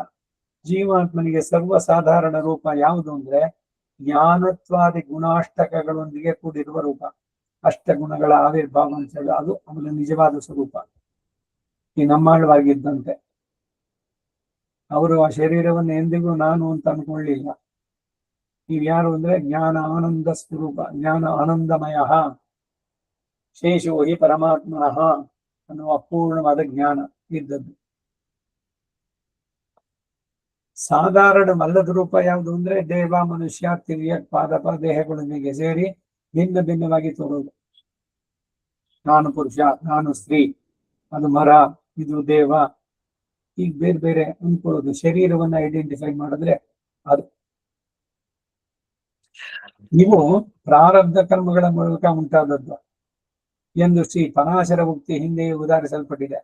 ಈ ಅಭಿಪ್ರಾಯ ಬಹು ಸ್ವಾರಸ್ಯವಾಗಿ ಪ್ರಕೃತಿಸ್ಥೋ ಹಿ ಪುರುಷ ನಾಜ್ಯತೆ ಪ್ರಾಕೃತೈ ಗುಣೈ ಎಂಬ ಭಾಗವತ ಶ್ಲೋಕದಲ್ಲಿ ಉಪಾಯಿಲ್ಲ. ಭಾಗವತ 3:27 ಪುರುಷ ಈ ಪರಿಶುದ್ಧ ಸ್ವರೂಪವುಳ್ಳ ಜೀವಾತ್ಮನು ಪ್ರಕೃತಿಸ್ಥೋ ಹಿ ದೇಹದಲ್ಲಿ ಬದ್ಧನಾಗಿದ್ದು ಕೂಡ ಪ್ರಾಕೃತೈ ಗುಣೈ ಆ ಪ್ರಕೃತಿ ಸಂಬಂಧಗಳಾದ ದೇಹದ ಸತ್ವರಜಸ್ತಮೋ ಗುಣಗಳಿಂದ ನಾಜ್ಯತೆ ಸ್ಪರ್ಶಿಸಲ್ಪಡುವುದಿಲ್ಲ. ವಜ್ರವು ಕೆಸರಿನಲ್ಲಿ ಬಿದ್ದರೂ ಹೇಗೆ ಅದರ ಸ್ವರೂಪ ಕೆಡುವುದಿಲ್ವೋ ಹಾಗೆಯೇ ಇದರ ಉತ್ತರಾರ್ಧವಾದ ಅವಿಕಾನಾದ ಕರ್ತೃತ್ವ, ನಿರ್ಗುಣತ್ವ, ಜಲಾರ್ಕವತೆ ಎಂಬಲ್ಲಿ 3 ಹೇತುಗಳು ಒಂದು ದೃಷ್ಟಾಂತ ಹೇಳಲ್ಪಟ್ಟಿದೆ. ವಿಶೇಷ ವೇದಾಂತಾರ್ಥ ಗರ್ಭಿತವಾಗಿರೋದ್ರಿಂದ ಗ್ರಂಥ ವಿಸ್ತರ ಭಯದಿಂದ ಇದರ ಅರ್ಥವನ್ನ ಜ್ಞಾನಿಗಳಿಂದ ತಿಳಿಯತಕ್ಕದ್ದೆಂದು ಭಾವಿಸಿ ವಿಸ್ತರಿಸಲಿಲ್ಲ. ಆಲಕ್ಷೇಪ ಯಾಗಬೇಕು ಅಂದ್ರೆ ಇದು ಈ ಸಂದೇಹಗಳು ಬಂದಾಗ ಅದಿನ್ನು ಹೇಳ್ತಾ ಹೋದ್ರೆ ಈಗಲೇ ದೊಡ್ಡದಾಗಿದೆ, ಇನ್ನು ದೊಡ್ಡದಾಗತ್ತೆ ಅಂತ ಅರ್ಥ. ಅಚಲಂ ಅಂದರೆ ಪರಿಣಾಮರಹಿತ ಎಂಬ ಅರ್ಥವೇ ವಿನಃ ಚಲಿಸದೆ ಇರತಕ್ಕದ್ದು ಎಂಬ ಅರ್ಥ ಅಲ್ಲ. ಅಚಲ ಅಂದ್ರೆ ಪರಿಣಾಮ ಹೊಂದದೇ ಇರುವುದು. ಚರ ಅಚರ ಅಂತ ಹೇಳ್ಬೇಕಲ್ಲ. ಮರ ಚಲಿಸುತ್ತೇನೋ ಬರೀ ಅಷ್ಟಕ್ಕೆಲ್ಲ, ಅದನ್ನ ಹೇಳುವಂತಹದ್ದು. ಪರಿಣಾಮರಹಿತ ಎಂಬರ್ಥ. ಪ್ರಕೃತಿ ವಿಯುಕ್ತವಾದರೂ ಕೂಡ ಅನಂತರ ಅಪ್ರಾಕೃತ ಶರೀರ ಪ್ರಾಪ್ತಿಯೊಂದಿಗೆ ಚಲನ ಉಂಟಲ್ಲ ಮುಂದಕ್ಕೆ. ಜಕ್ಷನ್, ಕ್ರೀಡನ್, ರಮಮಾಣ ಇತ್ಯಾದಿ ಶ್ರುತಿಗಳು ಚಲನ ಉಂಟು ಅಂತ ಹೇಳುತ್ತೆ ಆತ್ಮನಿಗೆ. ಪರಿಣಾಮ ಉಂಟಾಗುವುದಕ್ಕೆ ಪದಾರ್ಥಗಳಿಗೆ ಸನ್ನಿಕರ್ಷ ಇರಬೇಕು. ಇಲ್ಲಿ ಯಾರು ದೇಹದ ವಿಕಾರಗಳು ಆತ್ಮನಿಗೆ ಸಂಬಂಧಿಸಿದ್ದಿಲ್ಲ. ಯಾಕೆಂದ್ರೆ ದೇಶ, ಕಾಲ, ಸ್ವಭಾವ, ವಿಪ್ರಕರ್ಷಗಳು ಇರೋದ್ರಿಂದ. ವಿಪ್ರಕರ್ಷ ಅಂದ್ರೆ ದೂರವಾಗಿರೋದ್ರಿಂದ. ವಜ್ರವು ಕೆಸರಿನಲ್ಲಿ ಬಿದ್ದರೂ ಕೆಸರು ವಜ್ರವನ್ನು ವ್ಯಾಪಿಸಲಾರದೇ ಇರಲ್ಲ. ದೇಶ ವಿಪ್ರಕರ್ಷ ಉಂಟು. ಹಾಗೆ ಆತ್ಮನು ದೇಹದಲ್ಲಿದ್ದು ಕೂಡ ಪ್ರಕೃತಿಯ ಆತ್ಮವನ್ನು ವ್ಯಾಪಿಸಲಾರದಾಗಿ ಜಲದಲ್ಲಿ ಸೂರ್ಯ ಪ್ರತಿಬಿಂಬಗಳಿದ್ದರು ಜಲವು ಸೂರ್ಯನನ್ನ ವ್ಯಾಪಿಸದೇ ಇರೋದ್ರಿಂದ ಜಲಗತ ದೋಷಗಳು ಹೇಗೆ ಸೂರ್ಯನನ್ನ ಸ್ಪರ್ಶಿಸುವುದಿಲ್ವೋ ಹಾಗೆಯೇ ಪ್ರಕೃತಿ ದೋಷಗಳು ಆತ್ಮವನ್ನ ಸ್ಪರ್ಶಿಸಲಾರವು. ಈ ಅಭಿಪ್ರಾಯ ಕೂಟಸ್ಥ ಮಚಲಂ ಎಂಬ ಪದಗಳಿಂದ ಬೋಧಿಸಿತು. ಆತ್ಮನು ಅನಾದಿಯಾಗಿದ್ದುಕೊಂಡು ದೇಹಗಳಿಗೆ ಈಚೀಚೆಗೆ ಬಂಧುಗಳಾದ್ದರಿಂದ ಕಾಲ ವಿಪ್ರಕರ್ಷ ಇರುವುದರಿಂದಲೂ ಕೂಡ ಆತ್ಮಾವಿಗೆ ವಿಕಾರ ಇಲ್ಲ. ಇದು ಧ್ರುವಂ ಎಂಬುದರಿಂದ ಹೇಳಲ್ಪಟ್ಟಿದೆ. ಆತ್ಮನ ಸ್ವಭಾವವು ಬೇರೆಯಾದ್ದರಿಂದ ಸ್ವಭಾವ ವಿಪ್ರಕರ್ಷವೂ ಉಂಟು. ಇದನ್ನೇ ಭಾಗವತ ಶ್ಲೋಕದಲ್ಲಿ ನಿರ್ಗುಣತ್ವಾತೆ ಪ್ರಾಕೃತ ಗುಣರಹಿತತ್ವಾತೆ ಅನ್ನೋದ್ರಿಂದ ಹೇಳಲ್ಪಟ್ಟಿದೆ. ಈ ಅಭಿಪ್ರಾಯ ಕೂಡ ಕೂಟಸ್ಥ ಮಚಲಂ ಧ್ರುವಂ ಎಂಬ ವಿಷಯಗಳಲ್ಲೇ ಅಂತರ್ಗತವಾಗಿರುತ್ತೆ. ಅಪರಿಣಾಮಿತ್ವೇನ ಈ ಪ್ರತ್ಯೇಗಾತನ ಸ್ವರೂಪ ವಿಕಾರವನ್ನು ಹೊಂದುವುದಿಲ್ಲವಾದ್ದರಿಂದ ಸ್ವ ಅಸಾಧಾರಣಾಕಾರ ಅದೇ ತನಗೇನೆ ಅಸಾಧಾರಣವಾದ ಆಕಾರ ಇರೋದ್ರಿಂದ ಅದು ಯಾವುದು ಅಂತಂದ್ರೆ ಜ್ಞಾನ ಸ್ವರೂಪವಾಗಿ ಜ್ಞಾನ ಗುಣಕನಾಗಿರೋದ್ರಿಂದ ನ ಚಲತಿ ಅಂದ್ರೆ ನಚ್ಯವತೆ ಇತಿ ಅಚಲಂ ಅಂತ ಹೇಳಿಸ್ಕೊಳ್ಳುತ್ತೆ. ತಥಯೇವ ಧ್ರುವಂ ಅಂದ್ರೆ ಆ ಕಾಲಿಂದಲೇ ನಿತ್ಯವಾದದ್ದು. ಇಂತಹ ಅಕ್ಷರಂ ಪರಿಶುದ್ಧನಾದ ಜೀವಾತ್ಮ ಸ್ವರೂಪವನ್ನ ಅದು ಪರಮಾತ್ಮ ಶರೀರ ಎಂದು ಭಾವಿಸಿ ಯಾವ ಭಕ್ತಿಯೋಗ ನಿಷ್ಠರು ಉಪಾಸನೆ ಮಾಡ್ತಾರೋ ಅದರಿಂದ ಪಂಚಾಗ್ನಿ ವಿದ್ಯಾ, ಪ್ರತರ್ಧನ ವಿದ್ಯಾ, ಮಧು ವಿದ್ಯಾ ನಿಷ್ಠರುಗಳು ಹೇಳಲ್ಪಟ್ಟರು. ಇವರು ಹೇಗೆ ಉಪಾಸನಿಸಬೇಕು ಅನ್ನೋದನ್ನ ಹಿಂಗೆ ಹೇಳಿದ್ದನ್ನೇ ಅನುವಾದ ಮಾಡಿ ಹೇಳ್ತಾರೆ. ಸನ್ನಿಯಂ ಇಂದ್ರಿಯ ಗ್ರಾಮಂ ಅಂದ್ರೆ ಚಕ್ಷುರಾಧಿಕಂ ಇಂದ್ರಿಯ ಗ್ರಾಮಂ ಸರ್ವಂ ಸ್ವವ್ಯಾಪಾರೇಭ್ಯ ಸಮಷ್ಟಿ ಸಂಯನ್ಯಾಯಮ್ಯ ಕಣ್ಣೆ ಮೊದಲಾದ ಸಮಸ್ತಗಳಾದ ಏಕಾದಶಿ ಇಂದ್ರಿಯಗಳನ್ನ ಅವುಗಳಿಗೆ ಸಂಬಂಧಿಸಿದ ವಿಷಯಗಳಲ್ಲಿ ಪ್ರವರ್ತಿಸುವ ವ್ಯಾಪಾರಗಳಿಂದ ಚೆನ್ನಾಗಿ ನಿರೋಧಿಸಿ ತಡೆದು ಸರ್ವತ್ರ ಸಮಬುದ್ಧಿಯ ಎಂಬುದಕ್ಕೆ ವ್ಯಾಖ್ಯಾನ ಕಳಿಸ್ತಾರೆ.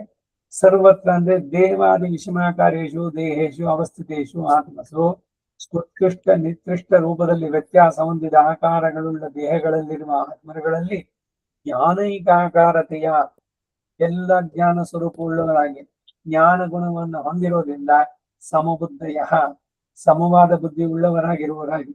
ಮುಂದೆ ವಿದ್ಯಾ ವಿನಯ ಸಂಪನ್ನೆ ಬ್ರಾಹ್ಮಣೆ ಗವಿಹಸ್ತಿನಿ ಶುನಿಚೈವ ಶುಭಾಗ್ಯಜ ಪಂಡಿತ ಸಮದರ್ಶಿನಃ ಎಂಬ ಶ್ಲೋಕದಲ್ಲಿ ಅತಿ ಉತ್ಕೃಷ್ಟ ದೇಹ ಮೊದಲುಗೊಂಡು ವಿದ್ಯಾ ವಿನಯ ಸಂಪನ್ನೆ ಬ್ರಾಹ್ಮಣೆ ಅದರಿಂದ ಅತ್ಯಂತ ನೀಚ ದೇಹದಲ್ಲಿರುವ ಆತ್ಮರುಗಳೆಲ್ಲ ಜ್ಞಾನ ಸ್ವರೂಪರಾಗಿ ಜ್ಞಾನ ಗುಣಕರಾಗಿ ಪರಿಶುದ್ಧರಾದ್ದರಿಂದ ಜೀವಾತ್ಮರೆಲ್ಲ ಸಮರು ಎಂಬ ಬುದ್ಧಿ ಇರಬೇಕೇ ವಿನಃ ಒಬ್ಬನಲ್ಲಿ ಪ್ರೀತಿ ಇನ್ನೊಬ್ಬನಲ್ಲಿ ದ್ವೇಷಗಳು ಇರಕೂಡದು ಎಂಬುದು ಉಪದೇಶ ಇಲ್ಲಿ ಸ್ಮರಿಸಬೇಕಾದದ್ದು. ಇಲ್ಲ ಮುಖ್ಯಾಭಿಪ್ರಾಯ ಪ್ರತಿಕೂಲಾಚರಣೆ ಕೂಡದೆಂಬು ಎಂಬುದು. ಹೀಗೆ ಎಲ್ಲ ಪ್ರಾಣಿಗಳಲ್ಲೂ ಸಮಬುದ್ಧಿ ಉಳ್ಳಾಗುತ್ತೆ.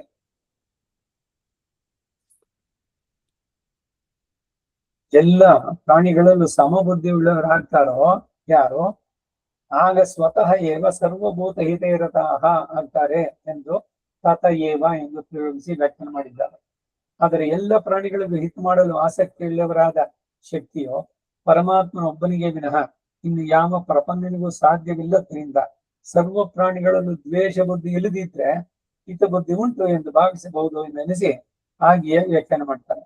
ತತ ಏವ ಹಾಗೆ ಸಮಬುದ್ಧಿ ಉಳ್ಳವರಾಗಿರೋದ್ರಿಂದಲೇ ಸರ್ವಭೂತ ಹಿತೇರತಾಹ ಸಮಸ್ತ ಪ್ರಾಣಿಗಳಿಗೂ ಹಿತವನ್ನು ಮಾಡಬೇಕು ಎಂಬುದರಲ್ಲೇ ಆಸಕ್ತಿ ಉಳ್ಳವರಾಗಿ, ಅಂದರೆ ಸರ್ವಭೂತ ಹಿತರತಿತ್ವ ನಿವೃತ್ತ ಸರ್ವ ಪ್ರಾಣಿಗಳಿಗೂ ಅನಿಷ್ಟವನ್ನು ಉಂಟು ಮಾಡುವ ಆಸಕ್ತಿಯಿಂದ ನಿವೃತ್ತರಾಗಿ. ಹೀಗೆ ವ್ಯತಿರೇಕ ರೀತಿಯಲ್ಲಿ ಅರ್ಥ ಮಾಡಲು ಕಾರಣ ಏನು ತಿಳಿಸ್ತಾರೆ. ಸರ್ವಭೂತ ಹಿತ ಇದಿಲ್ಲ, ಸರ್ವಭೂತಾಹಿತ ರತಿತ್ವಂ ಆತ್ಮನಃ ದೇವಾದಿ ವಿಷಮಾಕಾರಾಭಿಮಾನ ನಿಮಿತ್ತಂ.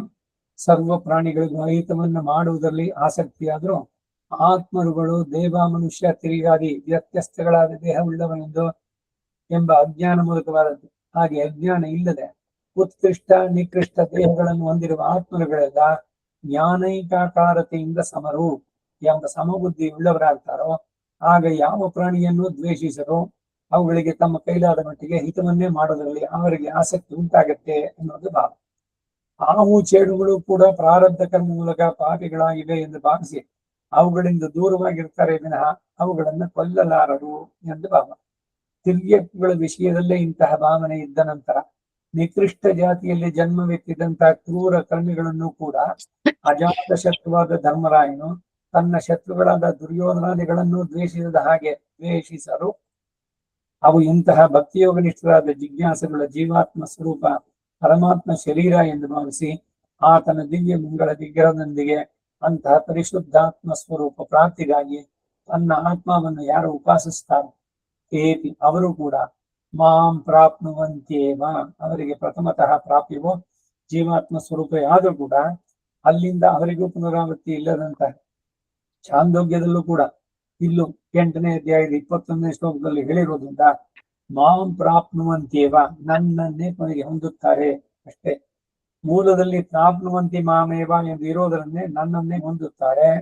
ಕ್ರಮೇಣ ನಾನೇ ಪ್ರಾಪ್ಯನು ಎಂಬ ಅರ್ಥ ಉಂಟಾಗೋದ್ರಿಂದ ಮೊದಲು ಅವರಿಗೆ ನಾನು ಪ್ರಾಪ್ಯನಲ್ಲ, ಆದರೂ ನಾನೇ ಅನಂತರ ಪ್ರಾಪ್ಯನಾಗುತ್ತಾನೆ ಎಂಬ ಅರ್ಥ ಸುಲಲಿತವಾಗಿ ಉಂಟಾಗುತ್ತೆ. ಆದರೆ ಕೆಲವರು 2 ವಿಧ ಅಧಿಕಾರಿಗಳ ವಿಷಯದಲ್ಲೂ ಪರಮಾತ್ಮನೇ ಉಪಾಸ್ಯ ಎಂದು ಭಾವಿಸಿ 2ನೆಯ ಶ್ಲೋಕದಲ್ಲಿ ಹೇಳಿರೋದು ಸಗುಣ ಬ್ರಹ್ಮೋಪಾಸಕರು ಎಂದು, ಈ 3 ಶ್ಲೋಕದಲ್ಲಿ ಉಪಾಸಿಸಲ್ಪಟ್ಟವರು ನಿರ್ಗುಣ ಬ್ರಹ್ಮೋಪಾಸಕರು ಎಂದು ಅಭಿಪ್ರಾಯ ಪಡ್ತಾರೆ. ಇದಕ್ಕೆ ಅವಕಾಶವಿಲ್ಲದ ಹಾಗೆ ಮಾಂ ಪ್ರಾಪ್ನುವಂತೇವ ಮೊದಲು ನಾನು ಪ್ರಾಪ್ಯವಲ್ಲದಿದ್ರೂ ಕೂಡ ಕ್ರಮೇಣ ನನ್ನನ್ನು ಹೊಂದುತ್ತಾರೆ ಎಂಬ ಭಾಷೆಯನ್ನು ಬರ್ತಾರೆ. ಹಾಗೆ ನಿರ್ಗುಣ ಬ್ರಹ್ಮೋಪಾಸನೆ ಹೇಳಲ್ಪಟ್ಟಿದ್ರೆ ಏವಕಾರಕ್ಕೆ ಕಾರಣವೇ ಇಲ್ಲ. ಈ ಏವಕಾರದ ಮೂಲಕ ಸಗುಣೋಪಾಸಕರಿಗೆ ಶೀಘ್ರವಾಗಿ ಪ್ರಾಪ್ಯದ ಪ್ರಾಪ್ತಿ, ನಿರ್ಗುಣೋಪಾಸಕರಿಗೆ ವಿಳಂಬ ಎಂಬ ಅರ್ಥ ಉಂಟಾಗುವ ಮೂಲಕ ಸಗುಣ ಬ್ರಹ್ಮೋಪಾಸನವನ್ನು ನಿರಾಕರಿಸಿ ನಿರ್ಗುಣೋಪಾಸನೆಯನ್ನು ಹೇಳುವವರಿಗೆ ಈ ಶ್ಲೋಕಗಳು ವಿರುದ್ಧವಾಗುತ್ತೆ. ಅವರೂ ನನ್ನನ್ನು ಹೊಂದುವರು ಎಂಬುದರಿಂದ ಸ್ವಲ್ಪ ಸಾವಕಾಶದಿಂದ ನನ್ನನ್ನು ಸೇರುತ್ತಾರೆ ಎಂಬ ಅಭಿಪ್ರಾಯ ತೋರುತ್ತದೆ. ಮಾಂ ಪ್ರಾಪ್ನುವಂತೇವ ಎಂಬುದರಿಂದ ತಾತ್ಪರ್ಯ ಏನು ಅಂತ ತಿಳಿಸ್ತಾರೆ. ಮತ್ ಸಮಾನಾಕಾರಂ ಅಸಂಸಾರಿಣಂ ಆತ್ಮಾನಂ ಪ್ರಾಪ್ನುವಂತಿ ಏವ ಇತ್ಯರ್ಥಃ. ಸರ್ವಜ್ಞತ್ಯ ಸತ್ವ ಸಂಕಲ್ಪಾದಿ ಗುಣಾಷ್ಟಕಗಳೊಂದಿಗೆ ಸ್ವಸ್ವರೂಪ ಆವಿರ್ಭಾವವನ್ನು ಹೊಂದಿ ಪುನಃ ಸಂಸಾರ ಬಂಧವಿಲ್ಲದ ತಮ್ಮ ನೈಜವಾದ ಸ್ವರೂಪವನ್ನು ಹೊಂದುತ್ತಾರೆ ಎನ್ನುವುದು ತಾತ್ಪರ್ಯ. ಇಲ್ಲಿ ಸಗುಣ ಬ್ರಹ್ಮ ನಿರ್ಗುಣ ಉಪಾಸನೆ, ಆತ್ಮದ ಸ್ವರೂಪ, ಅದರದ್ದು ಇನ್ನು ಬೇರೆದಕ್ಕಿಂತ ಹೇಗೆ ಬೇರೆ, ಇದರಲ್ಲೆಲ್ಲ ಚರ್ಚೆಗಳು ಬಹಳಷ್ಟು ಒಂದಕ್ಕೊಂದು ಸೇರ್ಕೊಂಡು ಬರುತ್ತೆ. ಈ ಜಾಗದಲ್ಲಿ ನಿಲ್ಸ್ಕೊಂಡಿರೋಣ, ನಾಳೆ ಮುಂದುವರ್ಸೋಣ. ವಸುದೇವ ಸುತಂ ದೇವಂ ಕಂಸಜಾಣೋ ನಮರ್ದ್ರಂ ದೇವಕೀ ಪರಮಾನಂದಂ ಕೃಷ್ಣಂ ವಂದೇ ಜಗದ್ಗುರುಂ ಆತಸಿ ಪುಷ್ಪಸಂಕಾಶಂ ಹಾರನಂ ಪರಯೋಗಿದಂ ರತ್ನಗಂಗಣಕೇವಿರಂ ಕೃಷ್ಣಂ ವಂದೇ ಜಗದ್ಗುರುಂ ಕುಟಿಲಾನಗ ಸಂಯುಕ್ತಂ ಪೂರ್ಣಚಂದ್ರನಿರ್ಭಾನನಂ ವಿದ್ಯುತ್ಕುಂಡಲಧರಂ ದೇವಂ ಕೃಷ್ಣಂ ವಂದೇ ಜಗದ್ಗುರುಂ ಕೃಷ್ಣಾಷ್ಟಕಮಿದಂ ಪುಣ್ಯಂ ಪ್ರಾತರುತ್ಥಾಯ ಕೋಟಿ ಜನ್ಮಗದಂ ಪಾಪಂ ಸ್ಮರಣೇನ ವಿನಶ್ಯತೆ. ಕವಿತಾರ್ಕಿಕಸಿಂಹಾಯ ಕಲ್ಯಾಣಗುಣಶಾಲಿನೇ ಶ್ರೀಮತೆ ವೆಂಕಟೇಶಾಯ ವೇದಾಂತ ಗುರವೇ ನಮಃ. ಮಾದಿದ್ಯ ವಿಚರೋಭಂಗ ಪಂಚಾನ್ನ ಪರಾಕ್ರಮಃ ಶ್ರೀಮಾನ್ ವೆಂಕಟನಾಥಾರ್ಯಶ್ಚಿರಂ ವಿಜಯತಾಂ ಭುವಿ. ಶ್ರೀಮತೆ ಲಿಂಗಮಾಂತ ಮಹಾದೇಶಿಕಾಯ ನಮಃ. ಸರ್ವಂ ಶ್ರೀ ವಾಸುದೇವಾರ್ಪಣಮಸ್ತು. ನಮಸ್ಕಾರ ಮಾಮ. ಆರಾಮ್.